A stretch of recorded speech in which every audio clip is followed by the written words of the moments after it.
ना हेउची उदित नायक, बयस 23 वर्ष, घर बालेश्वर जिलार गोदीपड़ा, पेशा इंस्टाग्राम और यूट्यूब रे अश्लील भिडियो बनैबा। एही पिलाटीर अश्लील कथा शुणिबा पई सारा ओडिशा कुआडे पाई। पिलाटीर नजर भी जना पड़े से गोटे क्रिमिनाल, किंतु अनटैलेंटेड गाय नाम से सुप्रसिद्ध।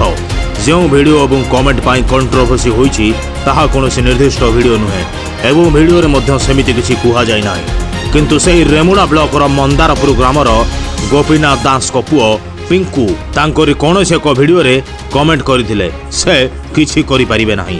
कथाटी हेउची अनटैलेंटेड गाय जो झियो को भल पाउथिले से झियो को मंदारपुर ग्रामर 2 जण सांग मेसेज करुथिले एवं से मध्य ताकू भल पाउथिले। बास एथिरे रागी जाई उदित नायक तांकू रेमुणा निकटस्थ एक ओभरब्रिज तले किछि सांग मानक सहित गुलीमाड़ करथिले एवं छुरामाड़ मध्य करथिले। से पुणी जड़े निरीह पिला को वर्तमान से अरेस्ट हो सारी एवं रेमुणा पुलिस तांकू कोर्ट मध्य फॉरवर्ड कर सारी। अधिक तथ्य जनित वीडियो पाई डार्क साइड रही वीडियो को लाइक करंतु एवं आम सहित जोड़ी हो रहिबा पाई चैनल को सब्सक्राइब करंतु। आज पाई एतिकी रहिलु, नमस्कार।